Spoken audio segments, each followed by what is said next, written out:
योगी आदित्यनाथ ने आज 8 महीने बाद एक बार फिर से कहा, बटेंगे तो कटेंगे। अखिलेश यादव कथावाचकों की जाति पूछ करके यादवों को जोड़ना चाह रहे हैं। योगी आदित्यनाथ के पास इसका प्लान बी है। यादव कथावाचकों की लड़ाई यूपी से बिहार तक चल रही है। ऐसा इसीलिए है क्योंकि यूपी में यादव कथावाचकों की भरमार है। जो आपसे ये कहता है ना कि यूपी में यादवों को कथा करने के लिए रोका जाता है, भागवत सुनाने नहीं दिया जाता, उनका बहिष्कार कर दिया जाता है, ऐसे लोगों को जवाब देने के लिए आप ये रिपोर्ट दिखा सकते हैं। देखिए क्या है उत्तर प्रदेश में यादव कथावाचकों की सत्य कथा। या देवी सर्वभूतेषु ज्ञानरूपेण संस्थिता नमस्तस्यै नमस्तस्यै। नाम स्वामी अंकुल शास्त्री, काम कथा सुनाना, जाति यादव। एक कवि कहते हैं कि नजर बदल के देखो तो नजारे बदल जाएंगे, विचार बदल के देखो तो सितारे बदल जाएंगे। नाम स्वामी मंजेश शास्त्री, काम कथा सुनाना, जाति यादव। नदी बेतवा की घाटी में महासंग्राम हो रहा है। इधर कन्नौज में पद्मा सुख की नींद सो रही है। नाम स्वामी रविता शास्त्री, यादव कथावाचक। हमारे जाने काल की करम। स्वामी विशेष शास्त्री, यादव कथावाचक। इसका एक ही बेटा हो, वो भी चला जाए, उस माँ को दुनिया अंधेरी अंधेरी दिखाई देती है। स्वामी नीलम शास्त्री, यादव कथावाचक।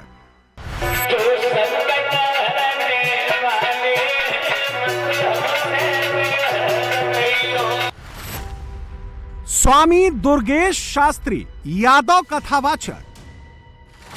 कौन कहता है कि यादव कथा नहीं करते, खूब कथा सुनाते हैं। उनके नाम का पहला अक्षर भले ही स्वामी और आखिरी अक्षर शास्त्री हो, ये सभी यादव जाति के कथावाचक हैं। मथुरा से मैनपुरी तक यादव बेल्ट में ऐसे सैकड़ों कथावाचक हैं। हर जाति और मत मतांतर के लोग बड़े ध्यान से उनकी कथा सुनते हैं।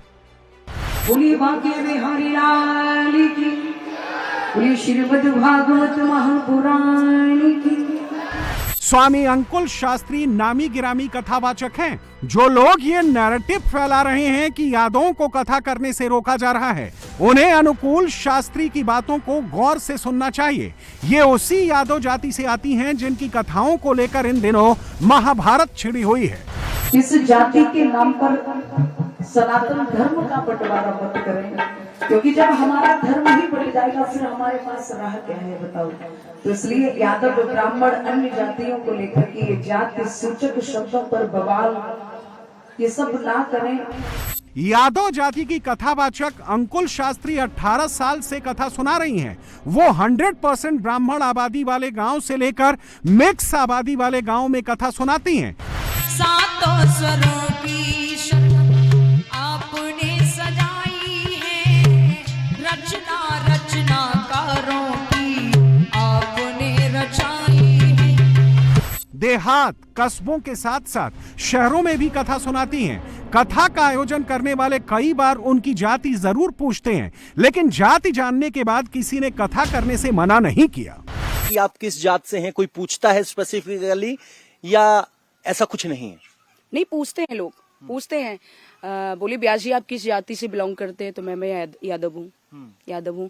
तो जैसे कई बार ब्राह्मणों के भी फोन आते हैं तो वो हमसे पूछते हैं, बोले देवी जी आप किस जाति से हैं? बोले मैं यादव हूँ।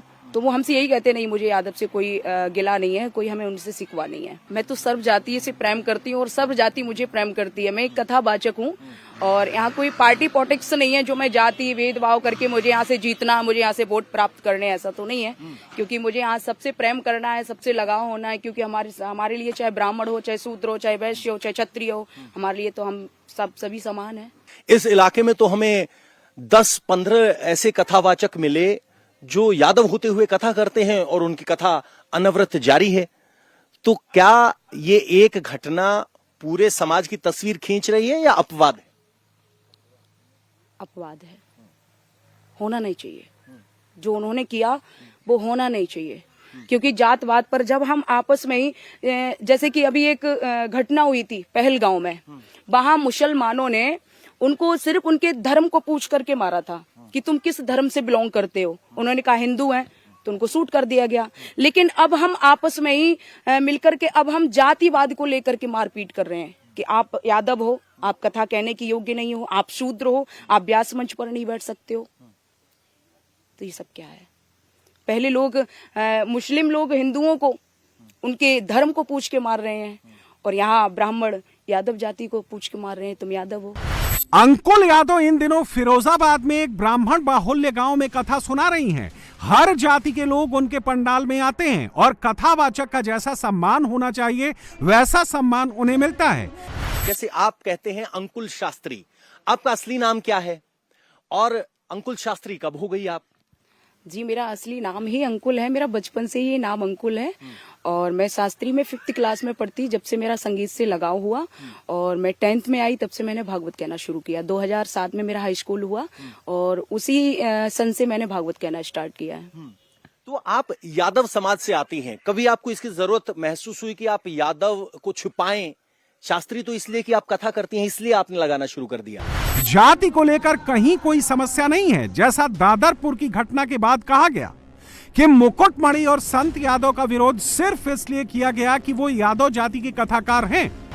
मैं यादव हूँ तो हूँ, और मैंने कभी भी ये महसूस नहीं किया कि मैं ब्राह्मण क्यों नहीं हूँ। मैं अपने आप को बहुत भाग्यशाली समझती हूँ जो मैं यदुवंश में पैदा हुई हूँ, भगवान श्री कृष्ण के वंश में पैदा हुई हूँ, तो मैंने कभी अपनी जात को नहीं छुपाया। अंकुल शास्त्री हो या फिर यादव जाति के बाकी कथाकार, ज्यादातर भगवान कृष्ण की कथा सुनाते हैं। अगर आयोजकों की डिमांड भागवत कथा कहने की होती है तो उसे भी सुनाते हैं। राधे को दास जन्म जन्म मोहि दीजियो श्री वृंदावन को। कथावाचक यादव हो या किसी और जाति का, जिसे कथा करने का ज्ञान है वो कहीं भी कथा सुना सकता है। किसी जाति के कथावाचक पर कोई रोक टोक और भेदभाव नहीं है। जो उन्होंने कृत्य किया है वो उनको नहीं करना चाहिए था, क्योंकि कथा कहने का, जब हम कथा भी किसकी कह रहे हैं, हम ये जिस कुल में हम जन्म लिए हैं और जिसकी कथा वो कहते हैं उन्हीं की कथा हम भी कह रहे हैं। यदुवंश में हम यदुवंशी हैं, हम भगवान श्री कृष्ण के ही वंश की कथा कह रहे हैं। कुछ हम इधर उधर की बातें तो नहीं कर रहे हैं। हमें कृष्ण की ही कथा कहने का अधिकार है, और केवल ब्राह्मणों को ही कथा कहने का अधिकार नहीं है। कथा तो कोई भी कह सकता है, भगवान की चर्चा तो कोई भी कह सकता है, ना कि ब्राह्मण।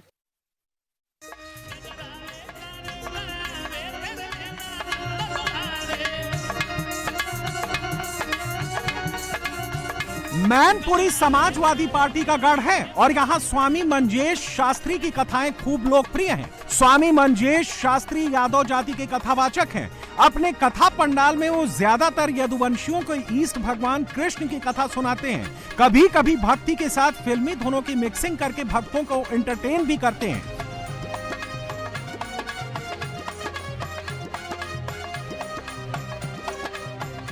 इटावा में दादरपुर की घटना के बाद भी स्वामी मंजेश शास्त्री की कथाओं में खूब भीड़ जुट रही है। हर जाति के लोग कथा सुनने आ रहे हैं। ब्राह्मण का काम क्या है?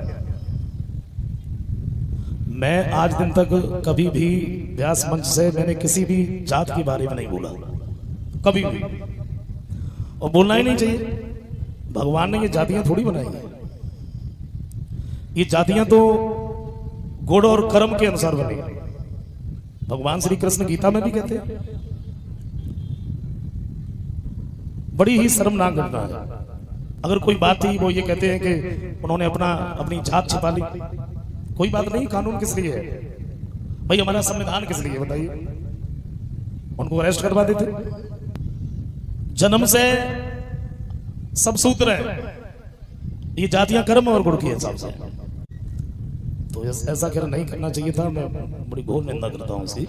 यादव जाति के ज्यादातर कथाकार मैनपुरी, इटावा, एटा, फिरोजाबाद, फर्रुखाबाद, शिकोहाबाद, कानपुर के हैं।